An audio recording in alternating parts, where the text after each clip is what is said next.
네, 실시간 재난안전 정보방송 재난안전 119 안전토크 시간입니다. 오늘은 김동근 의정부 시장 모시고 이야기 나눠보도록 하겠습니다. 어서 오십시오. 네, 안녕하세요. 먼저 오늘 이렇게 바쁘신데도 저희 프로그램에 출연해 주셔서 고맙고요. 저희는 오늘 못 나오시는 줄 알았어요. 어제 뭐 눈이 많이 온다 그러고 또 새벽에 많이 오지 않았습니까? 네네. 그래서 정신이 없으실 것 같아서 오늘 나올 수 있을까 했는데 이렇게 나와주셔서 다시 한번 고맙습니다. 그 좀 전에 보니까 의정부 경전철 눈 와갖고 이렇게 멈췄다고 하는데 지금 상황 어떻습니까? 예, 지금은 정상 운행을 하고 있습니다. 의정부에 오늘 새벽에 예. 굉장히 폭설이 왔습니다. 한 14cm 정도 폭설이 왔는데요. 아마 수도권에서는 가장 많이 온 폭설이라고 생각합니다. 근데 경전철의 운행은 자동화된 무인으로 운영이 돼서 전자 센서에 의해서 살펴보고 가게 되는데 센서가 보기에는 선로 위에 눈이 많이 쌓여 있는 것을 선로의 장애물로 인식을 해서 그렇죠. 일시적으로 중지가 됐습니다. 제가 한 가지 송구스러웠던 거는 중지된 시간이 아침 출근하는 분들이 맞아요. 그 시간이어서 네. 많이 당황하시고 불편하셨을 것 같은데 그래도 빠른 시간 내에 복구가 되어져서 지금 정상 운행이어서 아주 다행으로 생각합니다. 알겠습니다. 이 방송을 제가 이제 준비를 하면서 그 시장이 어떤 분인지 저희 취재 기자들한테 물어봤어요. KBS 기자들한테 의정부 시장 어떤 분입니까? 이렇게 했더니 한마디로 행정의 달인이다 이런 얘기를 하던데 그러면 계속 공직에 계셨던 건가요? 예, 행정의 달인이라고 말씀해 주시니까 감사하긴 한데 과찬이라고 생각합니다. 제가 91년도에 행정고시를 패스하고 바로 공직 생활을 시작을 하면서 주로 경기도에서 많이 근무를 했고요. 국무총리실에서 민정과장, 정무과장으로 이렇게 2년을 근무를 했었고요. 네. 그리고 경기도에서 기획조정실장 또 행정부지사를 이렇게 거치면서 쭉 정통 행정관료로서 근무를 했었죠.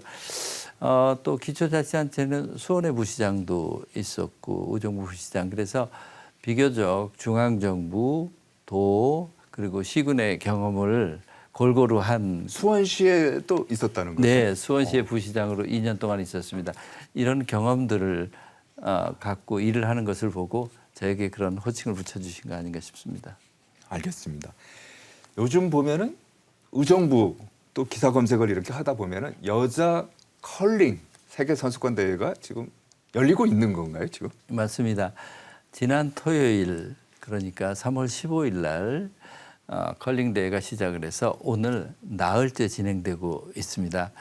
전 세계에서 13개 컬링에 있어서 잘하는 상위 순위부터 네. 13개 나라가 와서 경합을 벌이고 있는데요. 네.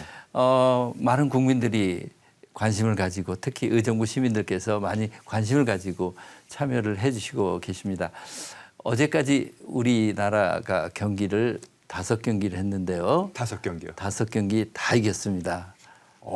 그리고 5경기 다 이겼어요. 네, 이 경기에 특별히 관심을 갖는 것은 이 경기에서 상위 7등까지가 내년도 이탈리아 밀라노에서 있는 동계 올림픽에 맞아요. 참여할 자격을 갖고 있기 때문에 티켓을 주어지는 것이기 선수권, 때문에 그러니까 선수 출전권이네요. 맞습니다. 그래서 많은 분들이 관심 갖고 특히 컬링인들에게는 아주 중요한 축제 같은 그런 행사로서 진행돼 가고 있습니다. 그런데 이 지방자치단체에서 이렇게 큰 대회를 하려면 저희 프로그램이 뭐 재난안전 119라서 그런 것도 있습니다만은 안전에 대해서 특히 관심을 가져야 될 것 같아요. 어떻게 하고 있습니까?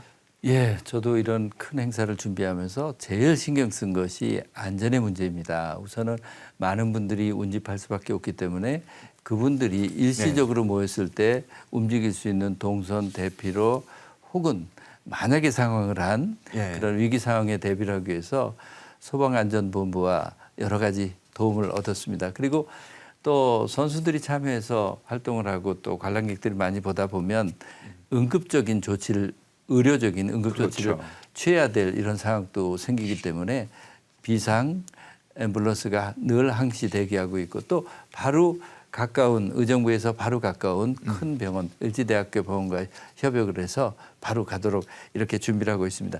그 외에 많은 분들이 오게 되면 네. 교통에 대한 문제라든지 여러 가지 안전과 그렇죠. 관련해서 챙겨야 될 부분들이 많이 있습니다. 하나하나 챙겨서 안전하고 그리고 불편함이 없는 관람이 되도록 하고요. 이 자리를 빌어서 꼭 감사를 드리고 싶은 것은 네. 이렇게 안전하게 되기 위해서는 자원봉사 활동하는 분들의 많은 도움이 필요하거든요. 맞습니다. 네. 그분들이 지금 이 시간에도 안전한 대회 그리고 편안한 관람을 할 수 있는 그런 대회를 만들기 위해서 계속 활동을 해주시고 그리고 안내를 해주시고 계십니다. 알겠습니다. 자, 그러면 지금부터 이제 본격적으로 질문을 이제 하나하나 해보겠습니다. 네.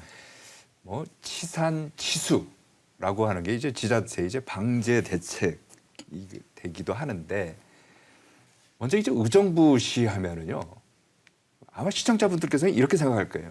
경기도 북부청 그리고 경기교육청의 북부청이 있는 경기 북부의 핵심 도시 가운데도 하나가 이제 의정부시라고 이제 네. 보통 하는데 문제는 이 군사적인 이미지도 또 강해요. 의정부 하면은 돈이 그렇습니다. 없을 것 같아요. 맞습니다. 재정 자립도가 좀 약할 것 같아요. 예, 자족성이 상당히 떨어지는 것 또한 사실입니다. 의정부는 그다지 넓지도 않은 곳에 미군 부대가 8군데나 있었고요. 그리고 또 미군 부대가 협력하는 한국군 부대가 11곳이나 있어서 군사도시라고 하는 이미지가 있었던 것은 분명합니다. 그런데 2018년을 기점으로 해서 예. 지금부터 7년 전이죠. 그 시점으로 해서 미군 부대의 8개 기지가 모두 떠나고 네. 한국군 부대도 이제 다 떠나고 작은 소규모 부대 하나만 남았습니다. 그렇게 된 상황 속에서 이제 군사도시의 이미지를 벗고 새로운 도시로 나아가게 되는데 그 나아가게 되는 핵심은 어떻게든 자족성 높은 도시로 만들고자 하는 것입니다. 그게 중요해요. 네. 그런데 미군이 떠난 공여지 그리고 한국군부단 떠난 그 공여지가 예. 이제는 새로운 기업을 유치할 수 있는 좋은 공간이 되게 되는 것이죠. 그래서 어떻게 해서든지 그 도시, 그 공간에 경쟁력 있는 좋은 기업을 어떻게 유치할 것인가라고 하는 것들이 우리 의정부시의 핵심적인 이런 전략입니다. 네. 그동안 의정부시는 군사도시의 여러 군사보호구역의 제약도 받았지만 또 전체 면적이 70%가 그린벨트 지역입니다. 그리고 더 결정적인 규제는 수도권 정비계획법에 의한 규제인데 그 수도권 정비계획법에 의한 규제 중에 최상위 규제인 과밀 억제권역의 규제를 받고 있었습니다. 그러다 보니까 이곳에서는 사람들이 살기 위한 아파트는 계속 지어가되 네. 그분들이 일할 수 있는 새로운 일자리를 만드는 일들에 대해서는 굉장히 불리한 측면이 많이 있었습니다. 그래서 저희들은 미군이 떠난 공여지 그리고 한국인이 떠난 땅 이런 것들을 묶어서 경제자유구역 형태로 해서 기업 활동을 하기 위한 좋은 공간을 만들어 가는데 저희가 최선의 역점을 두고 있습니다. 그러니까 한마디로 말씀 정리한다면 이거네요. 기업하기 좋은 도시를 만드는 것. 맞습니다. 이게 이제 가장 의정부시의 그 핵심 과제라고 할 수 있는데 저희가 이제 시장 나오신다고 해서 신년 네네. 기자회견 할 때 무슨 얘기했는지도 저희가 좀 찾아봤어요. 네네. 보니까 트리플 업그레이드 프로젝트. 트리플이라면 3가지 아닙니까? 네네 맞습니다. 말이 굉장히 어렵더라고요. 네네. 민락, 고산, 용현. 이거 뭡니까? 이거 고사성어입니까? 뭡니까? 밀락, 고산, 용해는 의정부 내에 있는 새롭게 만들어지게 되는 신도시의 지명입니다. 아, 신도시 네, 이름이에요. 그리고 트리플이라고 하는 것은 세계 신도시가 갖고 있는 장점들 그것을 잘 네트워크해서 네. 하나는 자족성을 높여가자, 또 하나는 좋은 생태 환경을 만들어가자, 또 하나는 좋은 주거 환경을 갖춰가자라고 해서 트리플 개념입니다. 그렇죠. 한 도시가 경쟁력 있는 도시가 되기 위해서는 자족성을 어떻게 높여갈 것인가라고 하는 것들 정말 핵심적인 가치를 두고 진행해 가야 될 상황입니다. 의정부는 또 좋은 생태 환경을 많이 갖고 있습니다. 네. 산자락으로 많이 둘러 있고 하천이 되어져 있고요. 그중에 밀락, 고산, 용현 지역에만 갖고 있는 산과 하천을 묶고 그리고 거기에 대규모 형태의 작은 산 이런 것들을 묶어 가더라도 좋은 생태 환경을 만들 수 있는 여건이 되어 있어서 이것을 어떻게 연계시켰느냐 하는 것이고요. 그리고 좋은 주거 환경은 크게 봐서 세 가지 요인으로 작용이 세 가지요. 된다고 봅니다. 하나는 교통 여건이 어떠냐라고 하는 맞습니다. 것입니다. 출퇴근하고 일상생활의 교통의 문제. 두 번째는 여가 문화 공간들이 잘 갖춰져야 합니다. 아, 그리고 세 번째는 교육, 보육이 잘 갖춰지지 않으면 그렇죠. 그래야 좋은 안심할 수 있죠. 주거 환경이라고 네. 할 수는 없습니다. 그런데 밀락, 고산, 용현 이 세 지역들을 나름의 특징들의 기본적인 이 좋은 주거 환경을 갖고 올 수 있는 사이트들이 있습니다. 이것들을 연계성을 어떻게 높여가느냐 그리고 높여가는 것을 통해서 자족성 높고 생태환경 높고 그리고 주거환경이 좋은 도시를 만들어가기 위한 것을 전략을 발표하는 하는 것이 제가 신장 그게 기자회견의 이제 세 핵심 가지 내용입니다. 업그레이드 프로젝트다. 그렇습니다. 네. 그런데 어쨌든 간에 이제 시민들이요. 의정부 시민들이 안심하게 살기 위해서는 재난으로부터 해방이라고 해야 됩니까? 벗어나야 되는 거 아니에요? 네, 네, 맞습니다. 그래서 의정부시 같은 경우는 지난달부터 포괄적인 재난 관리체 뭐 요걸 맞습니다. 이제 만들었다고 하던데 네. 뭡니까 이게? 저는 한 도시가 잠재력을 제대로 살려가고 그리고 도시가 제대로 삶의 질을 갖춘 도시가 가려면 무엇보다 재난으로부터 안전한 것이 가장 핵심적인 도시라고 생각합니다. 제가 우리 의정부시를 어떻게 끌어갈 것인가라고 하는 생각을 가지고 책. 넥스트 시티라고 하는 책을 이 써서 시장께서 직접 쓰신 거예요? 맞습니다. 그래서 그 대형 서점에 유통이 네. 되어지고 있는 책인데요. 여기에 좋은 도시가 되기 위해서 어떤 도시가 될 것인가. 아까 말씀드렸던 기업하기 좋은 도시, 생태환경 도시, 걷기 좋은 도시 등등이 있는데 그중에 10개의 한 챕터 중에 안전도시라고 하는 챕터를 해서 그러네요. 예, 안전도시. 도시가 안전해야만 가장 기본적인 욕구를 안전에 충족을 해야만 된다라고 하는 것을 책으로서 이렇게 정리를 해냈습니다. 우리 의정부시가 만들고 있는 포괄적인 재난관리 체계라고 하는 것은 그렇습니다. 재난이라고 하면 크게 보면 두 가지입니다. 하나는 태풍, 산사태 등 자연재난, 또 하나는 화재, 교통, 대규모 구조물의 붕괴 등 사회재난 이것을 맞습니다. 전부 망라한 겁니다. 그런데 이 망라한 것에 대해서 이것을 대응하기 위해서는 종전과 달리 사회의 재난들이 우리 생활 방식 그리고 우리의 경제가 바뀌고 대량 유통 이런 것들을 그렇죠. 생각해 볼 때 지금 일시적인 부분적으로 대응을 할 수는 없고 사회가 갖고 있는 모든 역량을 총동원해서 대응할 수밖에 없다라고 하는 것입니다. 그 모든 역량이라고 하는 것은 그 한 사회를 묶고 도와줄 수 있는 여러 기관들도 같이 묶어지게 되는 것이죠. 예를 들면 소방, 경찰, 다른 여러 민간의 기업 이런 것들을 모두 얼마나 네트워크 시켜가느냐 하는 것입니다. 그리고 재난이라고 하는 것은 네. 크게 보면 세 단계입니다. 세 단계요. 첫 번째는 어떻게 사전에 예방을 하느냐라고 하는 것입니다. 그게 중요하죠. 그리고 두 번째는 재난이 발생했을 때 그것에 어떻게 신속하게 제대로 대응하느냐 하는 것입니다. 특히 인명구조 상황 파악을 정확하게 하고 인명구조를 신속하게 하느냐라고 하는 것입니다. 세 번째는 복구 단계입니다. 그렇죠. 우리 제가 재난을 행정을 하면서 경기도의 재난을 총괄해본 그런 경험들에 비춰서 보면 이제는 우리 복구 시스템 비교적 잘 갖춰져 있다고 생각이 되어집니다. 그런데 우리 아직 예방 시스템 우리 투자해야 될 부분 굉장히 많이 있고요. 그리고 또 초기에 대응하는 신속하게 대응하는 이것은 평소에 지속적인 훈련이 바탕이 되어지지 않으면 굉장히 어렵다라고 생각이 되어집니다. 이렇게 사전에 예방하고 그리고 신속하게 대응하기 위해서는 무엇보다 우리 사회의 구성원들이 평소에 이런 인식을 가지고 그리고 실질적인 훈련 같은 것들이 반드시 필요하다라고 생각합니다. 그래서 우리 이번에 포괄적인 재난관리 제도라고 하는 것은 이러한 것들을 잘 묶어서 하나의 종합적인 재난에 대한 매뉴얼을 만든 그런 내용들입니다. 그 매뉴얼도 지금 그러면 착수가 된 거예요? 그렇습니다. 만들어진 매뉴얼에 대해서 네. 계속 아. 이미 발표가 됐고요. 그것에 대해서 중요한 건 매뉴얼을 만든 것을 얼마나 우리가 실질적인 몸에 일상생활에서 익혀야 돼요. 맞습니다. 실천해야 되고 이것이야말로 계속 반복적인 실질적인 훈련이 필요합니다. 우리 통상 페이퍼상의 도상 훈련이 아니고 실질적으로 현장의 가장 모의적인 활동 속에서 그것을 체화시켜가느냐라고 하는 것들이 무엇보다 중요하다고 생각합니다. 저희 재난안전 119 같은 경우도 보면은 월요일부터 금요일까지 매일 방송이 되거든요. 네, 생방송으로요. 네. 아마 이런 방송은 대한민국에 거의 없거든요. 근데 왜 이거 재난이 발생도 안 되는데 왜 하냐? 저희들이 생각은 그거예요.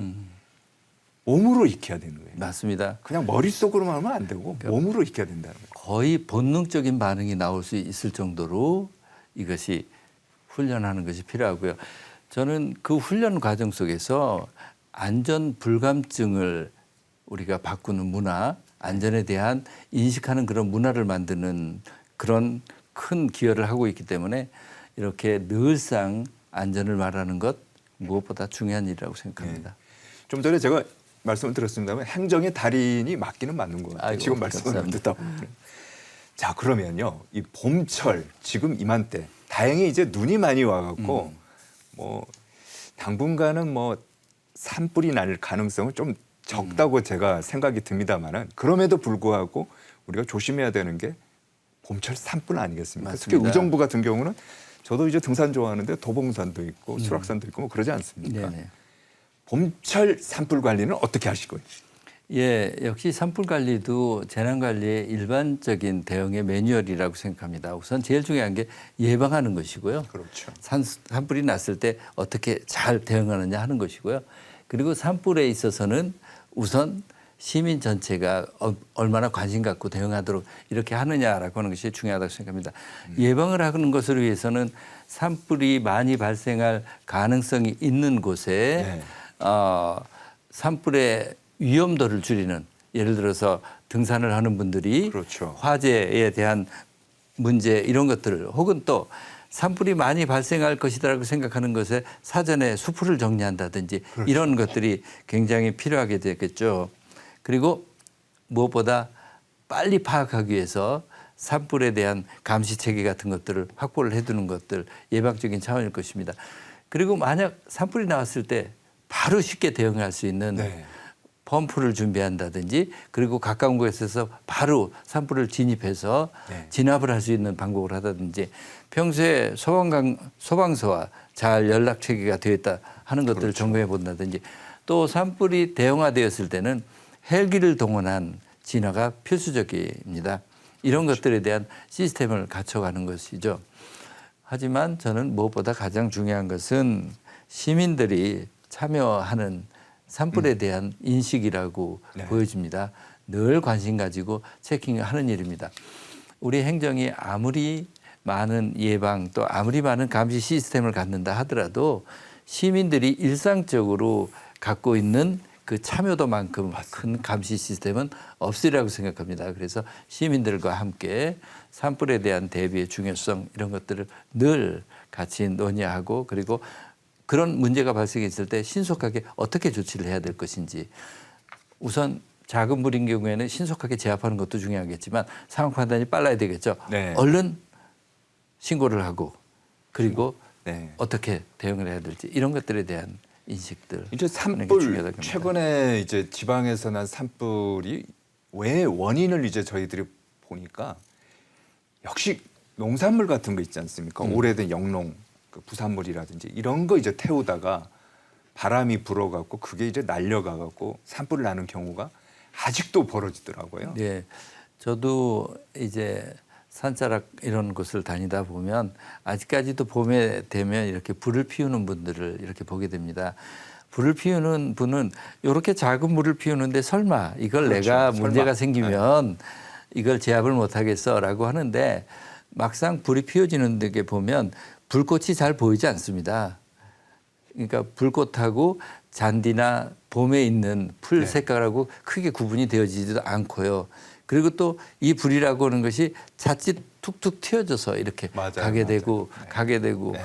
그래서 방심을 하면 자기도 모르게 산불에 발화자가 될 수 있는 이런 문제가 있기 때문에 봄철에는 특히 네. 근원적으로 이런 부분들의 행동들을 하지 않도록 이렇게 하는 부분들이 아주 중요하다고 생각합니다. 알겠습니다.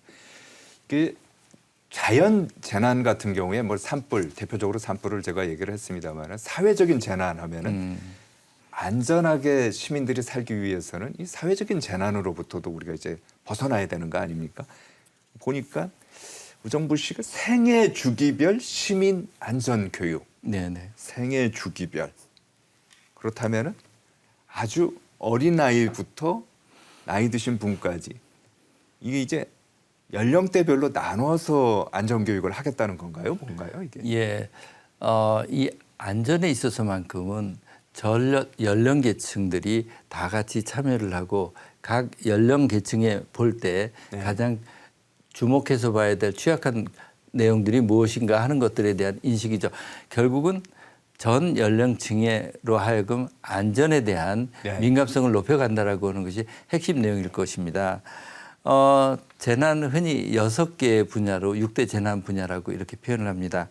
생활, 교통, 자연재난, 뭐 보건안전, 범죄 등 이렇게 6가지 정도가 되어지는데 각 연령계층에 따라서 좀 더 취약한 부분들이 있을 것입니다. 그렇죠. 이런 분들에 대해서 조금 더 보강된 교육 같은 것들을 이렇게 하게 되겠죠.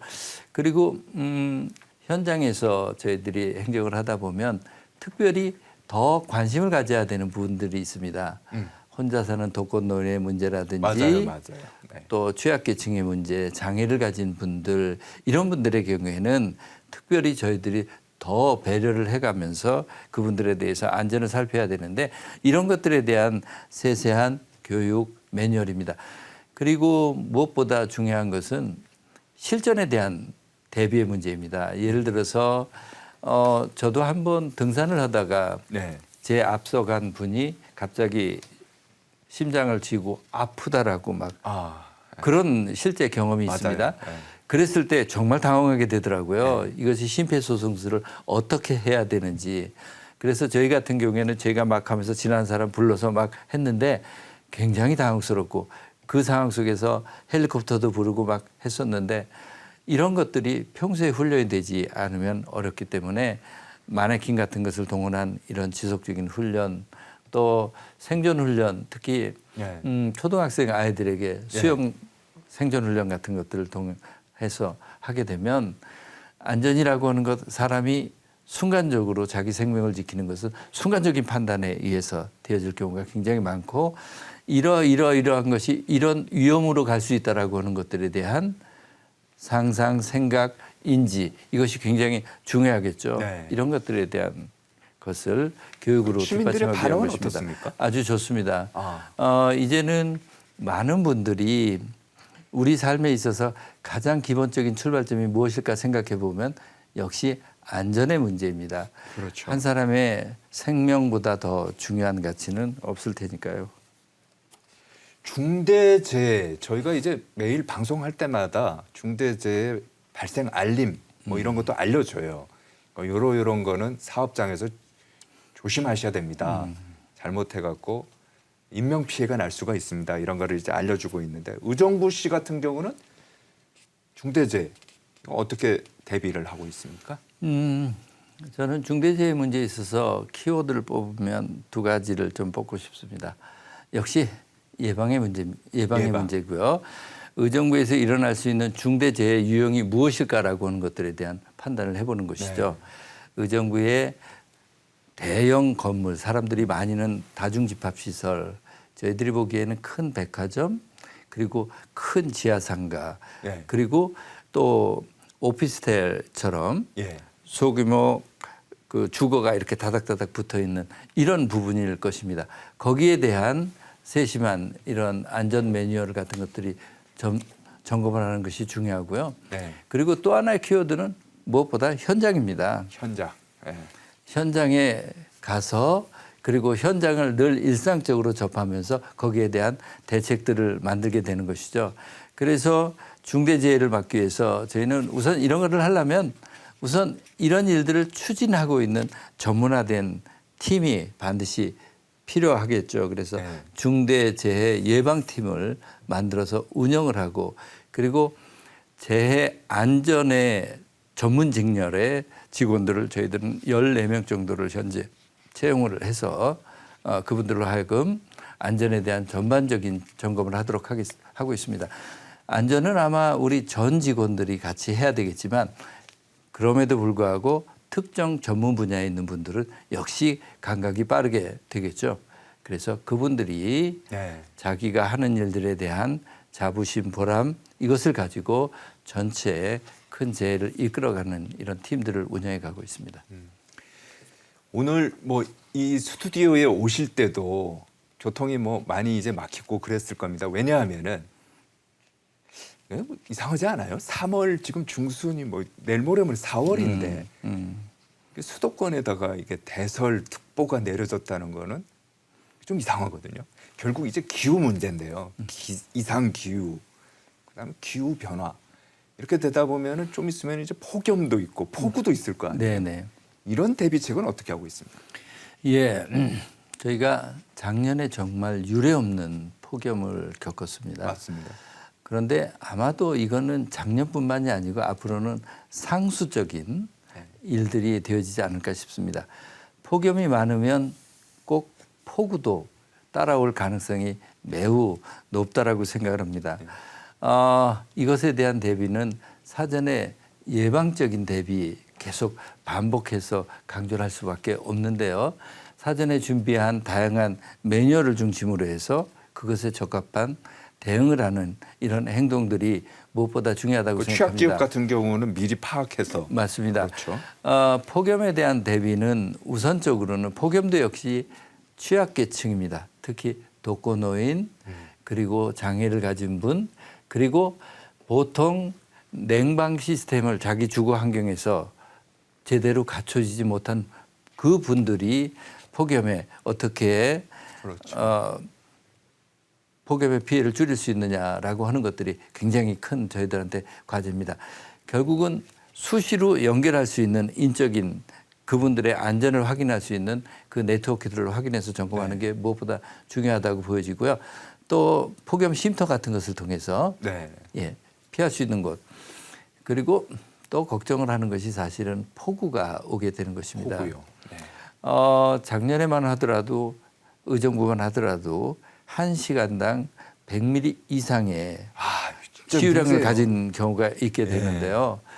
100mm 정도 시유량이 있게 되면 의정부에서 도시계획을 갖추기 이전에 주거지가 형성된 구시가지해는 그 물을 하수로 다 빼내지를 못하는 게 현실입니다. 그렇죠. 저도 작년에 현장을 많이 돌아다 보면 특히 저지대에 침수가 되는 이런 안타까운 모습을 많이 보게 됩니다.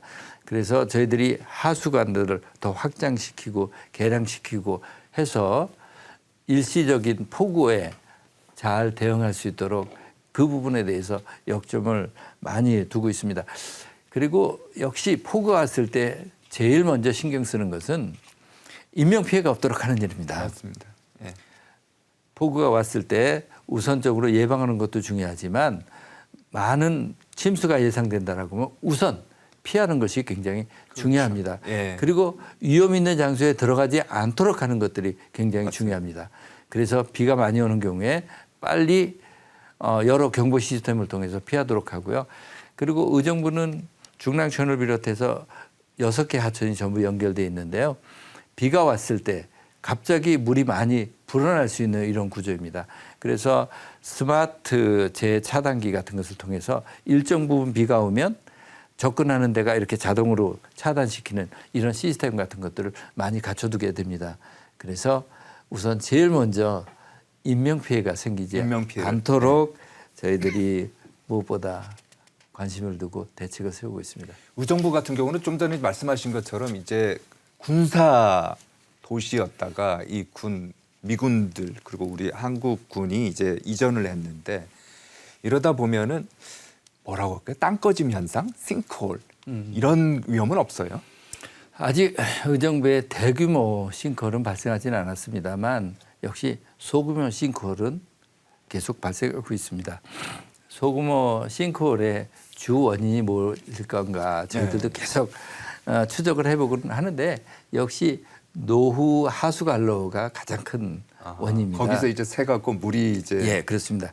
하수 관로가 이렇게 보통 규모가 큰 곳에 대해서 점차 누수가 되다가 어느 순간 꺼지게 되는 경우에 주변이 같이 꺼지게 되는 이런 현상입니다. 그래서 저희들이 그 노후 하수 관로를 이런 그 전문적으로 탐사하는 기구를 넣어서 네. 그것이 위험성이 있는지 이렇게 판단을 하고요.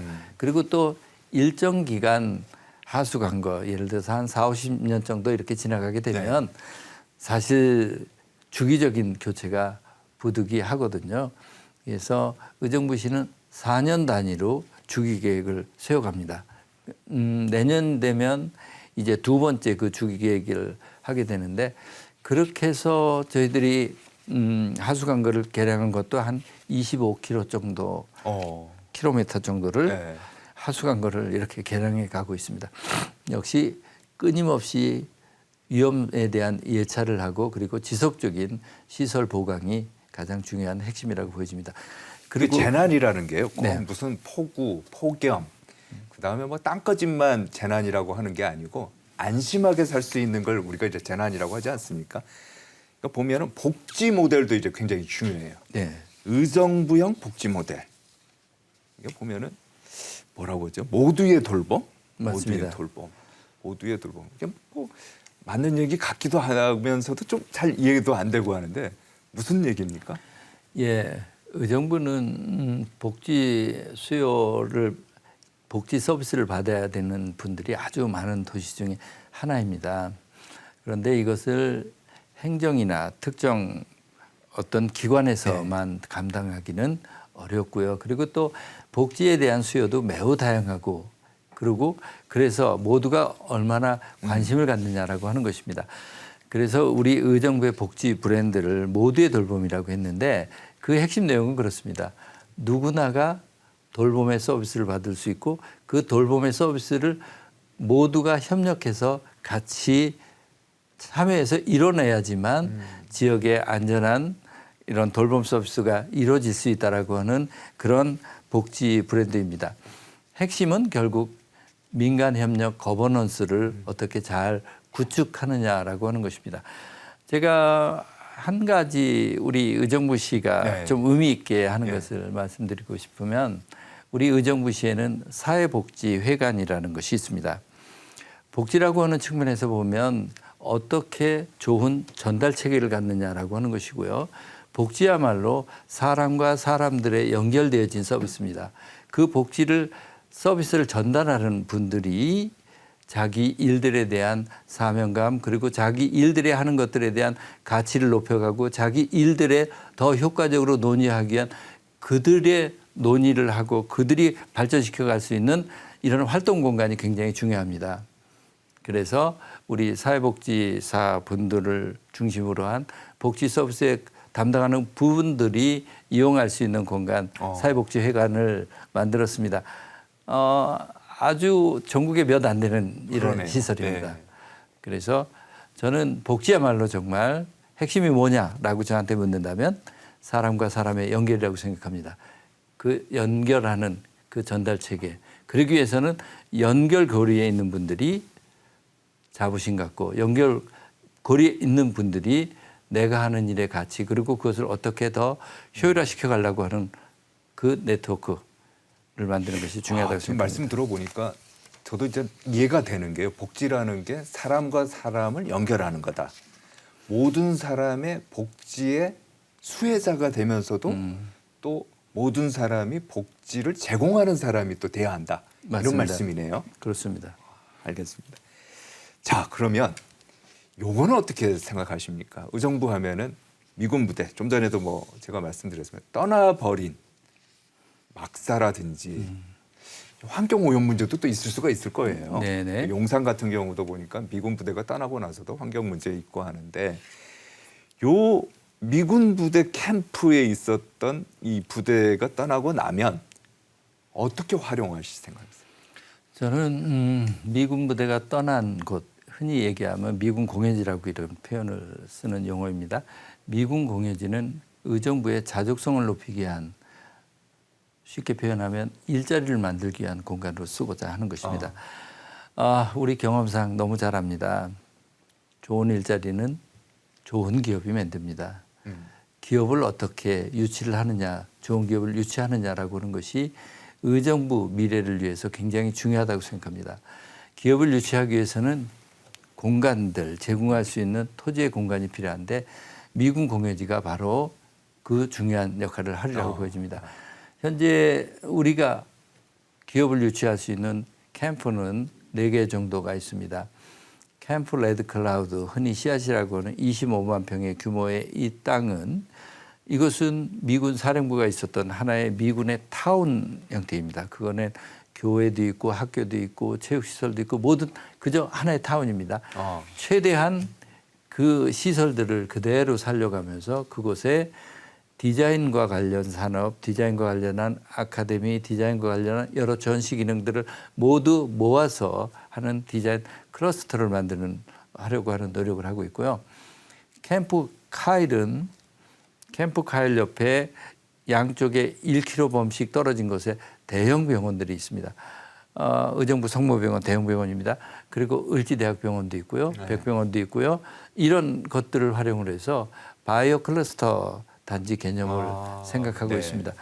또 캠프 잭슨이라고 하는 것은 바로 서울 도봉구에 바로 붙어 있는 곳입니다.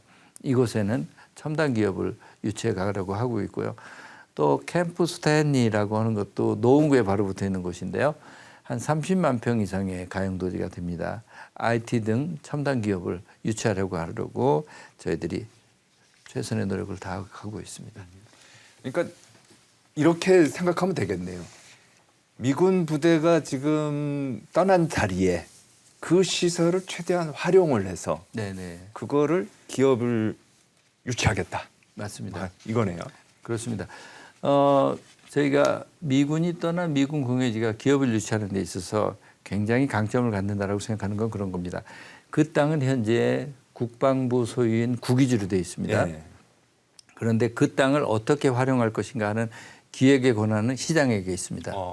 그러면 투자를 하는 사람의 입장에서 보면 그 땅을 구입할 때 감정평가 가격으로 구입을 합니다. 내가 기업 활동을 하기 위해서 사유지를 살 때는 협상 가격으로 사유를 사게 됩니다. 협상 가격은 통상 감정 가격의 2배 내지 2.5배 내지 3배 형성이 됩니다. 그러니까 감정 가격을 그대로 살 수 있다는 건 대단히 큰 장점이죠. 그리고 사유지는 내가 원하는 면적을 원하는 시점에 산다는 보장도 없죠. 그렇지만 공유지의 경우에는 감정 가격에 의해서 사전에 원하는 부지를 정해서 살 수가 있으니까 굉장히 큰 메리트입니다. 그리고 의정부는 생각보다 교통이 사실 좋은 편입니다. 인천공항에서 45분이면 오게 되고요. 강남에서 30분이면 오게 되는 곳입니다. 우리가 그동안 의정부의 잠재력은 제대로 보기보다는 의정부의 이미지, 군사도시라고 하는 이미지에 의해서 의정부를 기업하기 좋은 도시에서 좀 멀리 봤던 것이죠. 맞습니다. 얘기 들어보면 사실 발상의 전환인 것 같아요. 맞습니다. 실제로 국내 기업들 가운데 좀 관심 보이는 기업, 뭐 이 자리에서 뭐 어디라고 얘기하긴 그렇습니다만 있습니까? 네, 상당히 많이 관심을 보이고 있습니다. 제가 취임을 하고 기업 유치 팀을, 별도 팀을 만들어서 본격적으로 활동을 시작했는데요. 벌써 큰 5개 유치를 했고요. 앞으로 지금 현재 유치한 것보다 훨씬 더 큰 규모의 그런 투자 유치들이 협의에 논의 중에 있습니다. 알겠습니다. 그걸 통해서 재정 자립도도 높이고 맞습니다. 의정부 시민들이 좀 더 윤택했으면 좋겠고요. 또 하나 의정부 시민들이 윤택하기 위해서는 자연 환경이 좋아야 될 거 아니에요? 맞습니다. 그래서 이제 보니까 의정부럽이 좀 이렇게 러브라고 하던데 의정부럽 도시숲 프로젝트라고 하던데 이게 보면 전국에서는 최초로 걷고 싶은 도시국. 맞습니다. 도시국이면 도시국이지 뭐 걷고 싶은 도시국 이건 뭡니까? 걷고 싶은 도시국이라는 명칭을 가진 그런 조직을 만든 것은 의정부가 처음일 것입니다. 저는 전국에서 처음이죠. 네, 처음입니다. 걷고 싶은 도시가 걷고 싶기 위해서는 어떤 조건을 갖춰야 될까 생각해 봅니다. 우선은 걸을 때 가로 환경이 안전하고 편안해야 됩니다. 두 번째, 걷는 데 있어서 지루하지 않아야 됩니다. 그렇죠. 문화나 혹은 그 도시 곳곳에 스토리가 살려져야 한다는 것이죠. 걷고 싶은 도시가 되기 위해서는 또 대중교통이 발달돼야 됩니다. 네. 대중교통을 필요하면 타고 가다가 내려서 걷기도 해야 되겠죠. 그리고 또 중요한 것은 생태 환경이 잘 갖춰져야 됩니다. 예를 들어서 내가 걷는 거를 짧은 5분이면 몰라도 30분을 걷는다라고 하면 그 시간 중에 20분 이상은 하천을 걷든 산책로를 걷든 네. 산자락을 걷든 이렇게 자연 속에 걷는 것 혹은 일반 가로를 걷더라도 그것이 마치 숲속에 걷는 듯한 맞아요. 이런 느낌을 가져야지만 네. 걷고 싶은 도시가 될 것입니다. 이렇게 생각해 보면 제가 몇 가지 걷는 게 좋은 도시에 생각해 봤었던 이런 조건을 갖춘다면 이것이 바로 삶의 질이 높은 도시가 아닐까 싶습니다.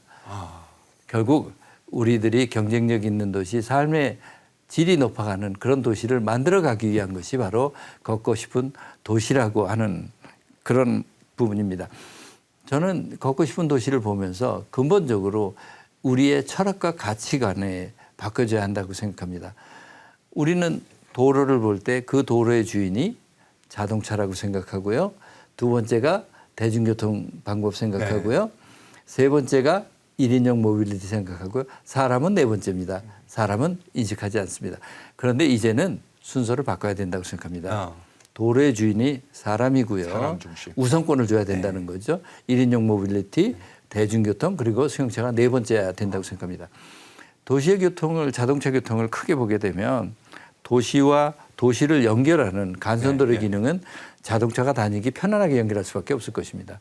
하지만 도심 내부에 보게 되면 이제는 시속 평균 20km를 만들기도 쉽지 않은 도시 환경 구조입니다. 네. 사람들이 훨씬 더 먼저 그 도로의 우선을 분명해야 됩니다. 쉽게 얘기해서 차가 지나가는데 사람이 내렸으면 차가 쓸 준비가 되어 있어야 합니다. 우선순위라. 사람 우선이. 사람이 우선이 되어야지 하는 그런 철학과 가치를 심어가는 것이 바로 걷고 싶은 도시를 지향해 가는 길입니다. 지금 저희가 이제 말씀을 나눈 지가 한 30분 정도 이제 지났습니다만은 얘기를 가만히 듣다 보면요. 이게 행정을 오래 해서 그런지 추상적인 행정이 아니라 아주 구체적인 행정 같아요. 그러니까 이름을 짓는 것도 행정 과, 부, 뭐 국 이름 짓는 것도 보면은 걷고 싶은 도시국. 네. 그냥 도시국이 아니라 네. 뭐를 위한 도시가 돼야 되는지 이런 거를 강조하시는 것 같아요. 네. 네. 제가 아까 소개했었던 예. 넥스트 시티에 예. 우리가 지향하는 도시의 첫 번째 장을 제가 걷고 싶은 도시로 그러네요. 걷고 했습니다. 싶은 도시. 예. 제가 이 책을 쓰면서 제가 시장이 되면 어떤 도시를 만들어 가봐야 될까라고 하는 제 정책의 지향을 담은 책이기도 한데요. 첫 장에 넣은 것이 바로 그런 이유입니다. 그래서 이것을 걷고 싶은 도시 국으로 조직을 만들어서 아이디어 이것을 좋은 것 같아요. 구체적으로 실천해 가고 있습니다. 아마 이제 다른 지자체에서도 이제 벤치마킹 할 것 같은데요. 네. 알겠습니다. 걷지 못하는 분들이 또 있잖아요. 그 맞습니다. 노인들이라든지 뭐 혼자 이제 가기는 그런데 의정부 같은 경우에는 아무래도 이제 인구가 좀 적다 보니까 좀 불안하기도 하고 또 밤 깜깜할 때는 더욱더 겁이 나고 그럴 텐데 수요 응답형 버스 네네. 이게 이제 조만간 이제 등장할 거라고 하는데 맞습니다. 요건 또 뭐예요? 예, 통상 일반적인 버스는 정해진 노선에 정해진 역을 사람이 있든 없든 다 그렇죠. 서게 되도록 되어 있습니다. 그런데 의정부를 이렇게 한정해서 보게 되면 밀락 고산의 새로운 신도시가 만들어지고 이분들의 일자리들이 아직까지 서울에 연결되어 있는 일자리들이 그렇죠. 많이 있습니다. 이분들의 일자리가 주로 있다라고 하는 얘기는 출퇴근 시간의 교통 패턴하고 낮 시간의 교통 패턴이 매우 다르다라고 하는 것입니다. 그러니까 출퇴근 시간에는 정해진 노선에 정해진 시간에 역을 모두 쓰더라도 낮 시간에는 그 정류장을 원하는 사람이 있을 때만 서게 되게 하는 것이죠. 이게 이제 수요 응답형 버스라고 하는 네. 새로운 개념입니다. 그러니까 형태는 버스처럼 이렇게 되어져 있지만 실제로는 우리가 택시를 불러서 타는 것처럼 가능하다라고 하는 것이죠.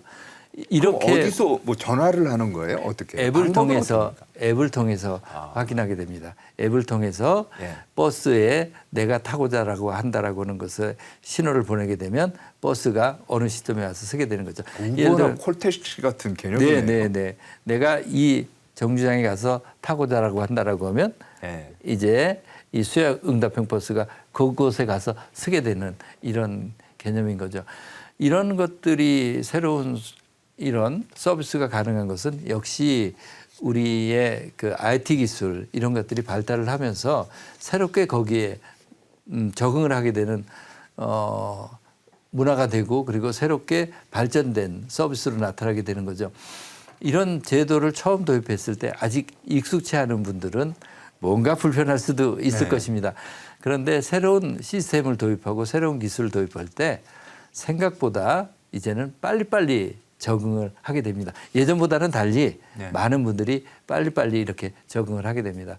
아마도 아직 IT 기기에 익숙하지 못한 분이나 또 나이 많은 어르신들에게는 많이 불편할 수도 있습니다. 그래서 다양한 방법으로 홍보를 하고 그분들을 위한 대책은 별도로 이렇게 준비를 해가고 있습니다. 일단 시행을 하면서 뭔가 네네. 문제점이 나오면 그거는 이제 고쳐가면 될 것 같고 맞습니다. 결국 수요 응답형 버스도 좀 전에 말씀하신 것처럼 사람 우선 정책이네요. 맞습니다. 그렇습니다. 그리고 현실에 맞는 현장 중심의 행정이라고 볼 수가 있습니다. 크게 보면 사람은 목적지를 따라서 이렇게 간다라고 네네. 하시지만 각자의 거기에 그 서비스가 필요한 패턴은 각자 다를 겁니다. 그 다른 패턴에 최대한 편리하게 대응을 한다는 것이죠. 그리고 또 이 버스라고 하는 시설을 운영한다라고 하는 것은 사회적 그 자산, 자산을 운영하는 거잖아요. 그렇죠. 행정을 하는 사람 입장에서 보면 그 자산을 어떻게 효율적으로 운영하느냐 하는 것도 굉장히 중요한 과제이기도 하죠. 그래서 이러한 여러 가지 필요성을 모은 것이 바로 수요응답형 버스라고 볼 수 있습니다. 알겠습니다. 자, 마지막 질문입니다. 뭐 많은 말씀을 해주셨습니다마는 미처 못다한 말씀이 있거나 이 자리에서 의정부 시민들에게 꼭 당부하고 싶은 말씀이 있다면 짧게 좀 말씀해 주시죠. 안전에 관련해서 한 말씀드린다면 하인리 법칙이라는 것을 한번 꼭 말해주고 싶습니다. 그러니까 흔히 얘기하는 1대 29, 300을 얘기하는 거죠. 하나의 사망사고가 있기 위해서는 29번의 경상사고가 있게 맞아요. 되고요. 맞아요. 300개의 뭔가 문제가 생긴다라고 하는 것이죠. 우리가 얼만큼 그런 것들에 대해서 문제가 있는 것들을 이런 것들에 대해서 무관심하지 않고 그것을 제대로 인식하느냐 하는 것입니다. 그리고 안전은 무엇보다 가장 큰 최우선의 문제라고 하는 것이죠. 우리가 좋은 기업을 유치하고 싶어도 그 도시가 안전하지 않으면 기업 유치 어려울 것입니다. 맞습니다. 그리고 의정부에서 하나 더 이야기하자 보면 역시 자족성 높은 도시 만들고자 하는 것이 저에게 가장 큰 목표입니다. 좋은 기업 유치하고 그리고 현재 의정부에서 기업 활동하는 분들이 더 기업 활동하는데 도움 그리고 경쟁력 있게 고부가가치 서비스를 생산해낼 수 있도록 여건을 만드는 것들 이런 것들이 제가 하고자 하는 일들입니다. 알겠습니다. 뭐 시장께서 계시는 동안에 그리고 그 이후에도요 의정부시가 재난으로부터 벗어나서 안심할 수 있는 도시가 되기를 바랍니다.